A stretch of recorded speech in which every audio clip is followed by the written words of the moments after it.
साधु साधु।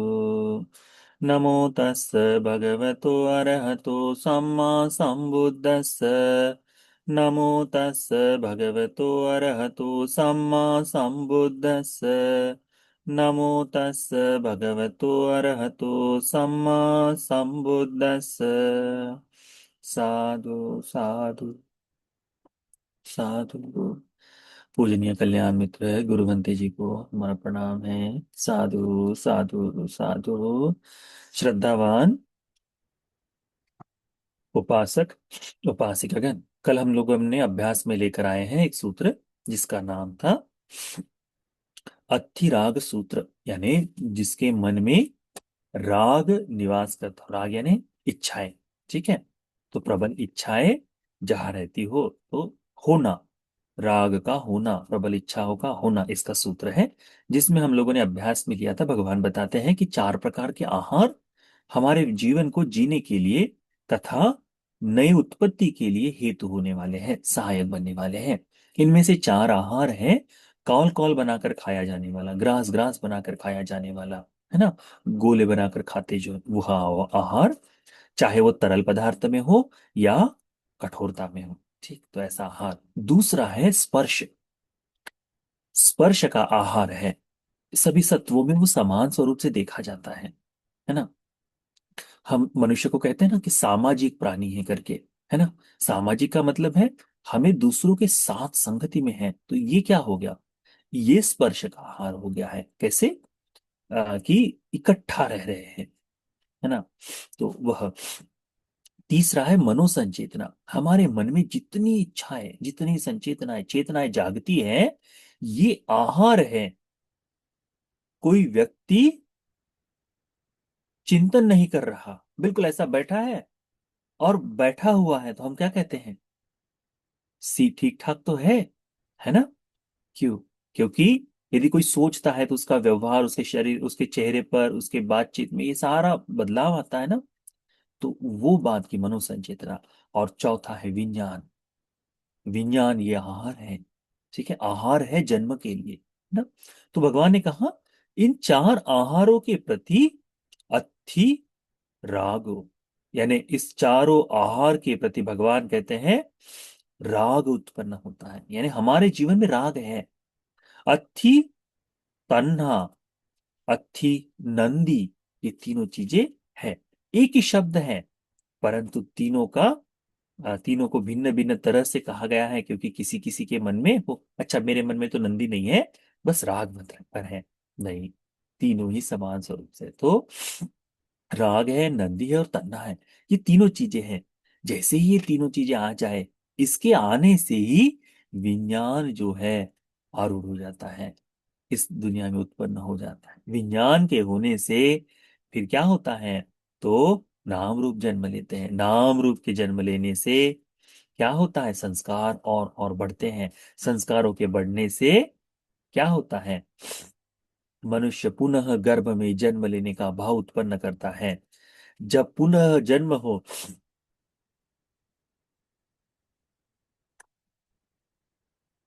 जब पुनः भाव उत्पन्न हो, ठीक है, तो क्या होगा, पुनः जन्म होगा। जन्म है तो जरा है, मरण है। भगवान कहते जरा है, मरण तो क्या है, निरंतरता से हम कहाँ गिरते हैं, शोक में, दुख में। पूरा जीवन इसमें उपहास उपायास में ही व्यक्त हो जाता है हमारा संपूर्ण। जन्म जरा मरण का अर्थ ही है दुख में जीवन जीना। ठीक, तो भगवान इस तरह से बताते हैं कि ये चारों आहार के प्रति होने वाली तन्हा। आज हम लोग अभ्यास करेंगे जब तन्हा न हो तो इसको कैसा नष्ट हो जाता है। भगवान कहते हैं कबलिकारे च आहारे भिक्खवे, ये जो कौल बनाकर खाए जाने वाला जो आहार है, नत्थि रागो, इस आहार के प्रति कोई राग नहीं है। ठीक है, राग का मतलब गुस्सा वाला राग नहीं। ठीक है, महाराष्ट्र में मराठी में राग बोले तो मुझे बड़ा गुस्सा आ रहा है ना, ऐसा राग। ये जो राग है पाली वाला, ये गुस्से वाला राग नहीं है। ठीक है, ये राग जो क्या है, तृष्णा वाला, इच्छा वाला राग है। ठीक है, तो जब भी पाली में कोई कहे, तो क्या कहना, जब भी कोई पाली में राग शब्द का इस्तेमाल करे तो क्या कहेंगे कि मेरे मन में इच्छाएं हैं, प्रबल इच्छाएं, डिजायर, ओके, ग्रीड, ये दोनों चीजें उसके लिए इस्तेमाल की जाती हैं। तो नत्थी रागो, और नत्थी रागो कि राग नहीं है। नत्थी नंदी, उसकी नंदी भी नहीं है। नंदी यानी जो रट लगाना, पीछे पीछे पीछे पीछे पीछे चलते जाने वाला जो भाव है, वह वो होना चाहिए, चाहिए चाहिए चाहिए, वो नंदी। ठीक है। आशा के साथ जो उत्पन्न होती है वह। उसके पास, उसके बाद कहते हैं नत्थी तन्हा, तन्हा भी जब न हो, किसके प्रति? कौल बनाकर खाए जाने वाले आहार के प्रति, ये जब नहीं है, तो भगवान कहते हैं कि अपतिष्ठतं तत्थ विज्ञानं अविरुद्धं, वहां पर विज्ञान उत्पन्न नहीं हो सकता, वहां विज्ञान प्रतिष्ठित नहीं होता। यत्थ अपतिष्ठितं विज्ञानं अविरुद्धं, जहां विज्ञान का प्रादुर्भाव ना हो, जहां विज्ञान प्रतिष्ठित ना हो, अपतिष्ठं तत्थ, हाँ, अपतिष्ठं विज्ञानं अविरुद्धं नत्थि तत् नाम रूपस्य अवक्कन्ति, वहां नाम रूप का उत्पन्न होना भी नहीं होता। जहां पर राग है, जहां पर नंदी है, जहां पर तन्हा है, इसी के कारण से क्या हो रहा है, हमारे जन्म का निरंतरता से होना, दुख को भोगते रहना, इस संसार का गमन बनते जा रहा है। तीसरा आर्य सत्य क्या है? दूसरा आर्य सत्य क्या है? हम्म? एक है समुदय और एक है निरोध। दोनों क्या बताते, किसके प्रति समुदय, किसका समुदय? यायं तन्हा पोनो भाविका, तो ये जो तन्ना है, जो पुनर्भव को उत्पन्न कराती है, ये किसके लिए है? तो कौल बनाकर खाए जाने वाले आहार के प्रति। तो ये तन्ना जब नहीं होती है, अशेष विराग निरोधा, जब इसका निरोध हो जाए, तो क्या होता है, वहां विज्ञान उत्पन्न नहीं होता। विज्ञान स्थिर न हो जाए तो वहां पर नाम रूप की उत्पत्ति नहीं होती।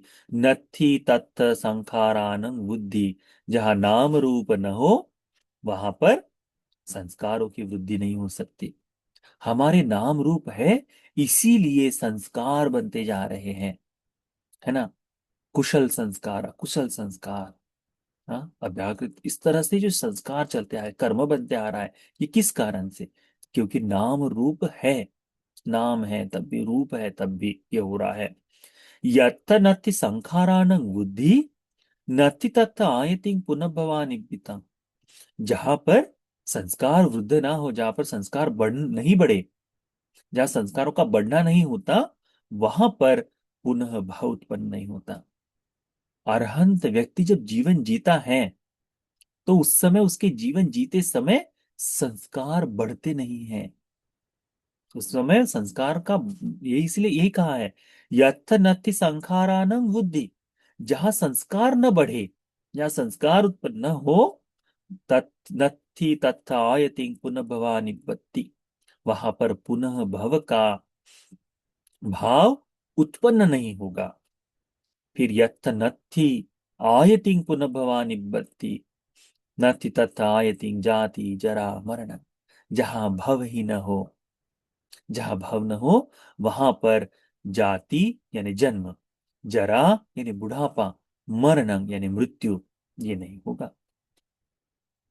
पर भगवान कहते हैं यत्थ नत्थि आयति जाति जरा मरण, जहां पर ये जन्म, बुढ़ापा और मृत्यु न हो, वह जीवन अशोकं तं, शोक रहित है। अदरंग अनुपायासंति इति वदामि, बगैर किसी प्रपंच पीड़ा के वो जीवन है करके भगवान कहते हैं, वदामि। इसको देखो, इसी तरह से भगवान कहते हैं स्पर्श के बारे में, इसी तरह से कहते हैं भगवान मनोसंचेतना के बारे में, इसी तरह से भगवान कहते हैं विज्ञान के बारे में। हम एक भोजन पर तो नियंत्रण कर लेंगे, दूसरे पर कैसे करें? दूसरे को तो समझते भी है, दूसरे पर कैसे करें? तीसरा तो कभी पता ही नहीं चलता। और चौथा आज भी हमारे लिए बड़ा गूढ़ है, ये विज्ञान विज्ञान विज्ञान विज्ञान विज्ञान। हमने विज्ञान को किससे जोड़ दिया? साइंस से। ये विज्ञान ही वो साइंस है, इस तरह से जो विज्ञान नहीं। ये बड़ा गंभीर भाग है। तो हम कॉल बनाकर खाए वाले आहार को देखते हैं, परंतु हमारी जिह्वा उसे भी नहीं मानती। तो स्पर्श के बारे में कैसे देखेंगे, है ना। हर एक जगह स्पर्श से हम लोग अपने आप को कंफर्ट, है ना, सुखी महसूस करना चाहते हैं, वो भाव। तो भगवान कहते हैं इन चारों आहारों के प्रति जहां पर नत्थी रागो, राग नहीं है, नत्थी नंदी, जहां पर नंदी नहीं है, नत्थी तन्ना, जहां तृष्णा नहीं है, वहां पर विज्ञान प्रतिष्ठित नहीं होता। जहां पर विज्ञान प्रतिष्ठित नहीं होता, वहां पर नाम रूप नहीं आते। जहां पर नाम रूप नहीं होते, वहां पर संस्कार नहीं बनते। जहां पर संस्कार नहीं बनते, वहां पर, वहां पर क्या है, वहां पर पुनः भव के लिए जगह ही नहीं बनती। जहां भव के लिए जगह न बने, वहां पर जन्म, बुढ़ापा और मृत्यु नहीं हो सकता। जहां ये तीनों चीजें नहीं है, वह शोक रहित, दुख रहित, किसी भी प्रपंच से परे का जीवन है करके भगवान बताते हैं। भगवान कहते हैं से यथापि भिक्खवे कुटागारं वा कुटागार शालायं वा। भगवान कहते हैं जैसे कोई एक कुटागार शाला हो, जैसे जहां पर सामान रखे जाते हैं ना, जो एक तरह से समझ लो कि बड़ा सा कमरा बना हुआ है, जिसके अंदर लकड़ी रखी गई हो, है ना।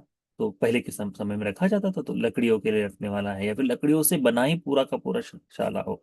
तो उत्तरायण व दक्षिणायन व पाचिनीयं व वाता वातपाना सूर्य उगच्छते। तो भगवान कहते हैं कि उत्तर और दक्षिण दिशा में ये बना हो, और पूर्व दिशा से ये सूरज उगते हुए आए, तो उसकी जो छाया है वह उसके दूसरी दिशा पे पड़ेगी, बराबर है। उगच्छते वातपानेन रश्मि भविष्यति क्वास पतिष्ठिता। तो वो कहाँ पर गिरेगी, तो जिधर से सूरज की जहां से उग रहा है, उस दिशा से गिरने वाले सूरज की रोशनी दूसरी दीवार पर गिरेगी। भगवान को कहते हैं भिक्षु लोग पश्चिमायं भंते भित्तियंती, कि पश्चिम दिशा पर इस सूरज की रोशनी गिरेगी। फिर भगवान कहते हैं पश्चिमाचे भिक्खवे भित्ति नास क्वास पतिष्ठिताते। तब भगवान कहते हैं, भगवान पूछते हैं भिक्षुओं से, भिक्षुओं, यदि ये पश्चिम दिशा में दीवार ही ना हो, ठीक है, एक मकान बना हुआ है, चौरस है, पूर्व दिशा से सूरज उगता है, अब उगने के बाद उसकी सूरज की किरण कहाँ गिरेगी, दीवार के पश्चिम दिशा में। अब भगवान कहते हैं कि ये जो दीवार है नहीं, तो इसकी रोशनी कहाँ गिरेगी। तो भिक्षु लोग कहते हैं पठवीयं भंते थी, पृथ्वी बनते, पृथ्वी पर गिरेगी। तब भगवान कहते पृथ्वी चे भिक्कवे नास क्वास पतिचिताते। अब पृथ्वी ही नहीं है वहां, तो ये रोशनी कहाँ गिरेगी, आपस में बनते, तो कहते हैं जल में, आप यानी जल में गिरेगी। आपोचे भिक्कवे नास क्वास पतिचिताते। जल भी ना हो तो ये पृथ्वी कहाँ, ये रोशनी कहाँ गिरेगी। भगवान को भिक्षु लोग उत्तर देते हैं अपतिष्ठिता भंते, ये कहीं भी नहीं गिरेगी।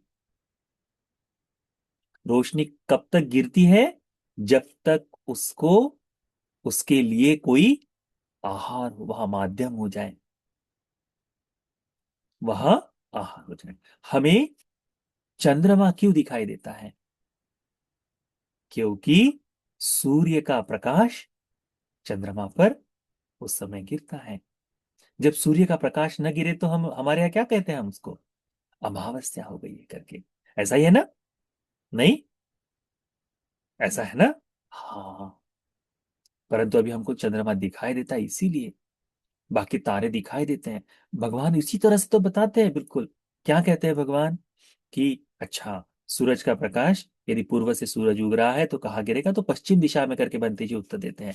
पश्चिम में, के पश्चिम की दीवार है, उस दीवार पर गिरेगा। फिर भगवान कहते हैं यदि दीवार नहीं है तो फिर वहां तो पृथ्वी है, तो धरती पर गिरेगा। भगवान कहते हैं यदि पृथ्वी ना हो, तो हमने देखा है कि पृथ्वी जल जल है ना। यदि जहाँ पृथ्वी ना हो, मिट्टी ना हो, वहाँ जल होगा, तो जल पर गिरेगा। भगवान कहते हैं यहाँ जल भी ना हो तो जहाँ जल भी ना हो वह आकाश के बाहर। तो वहां कहीं सूरज का कण रुक सकता है?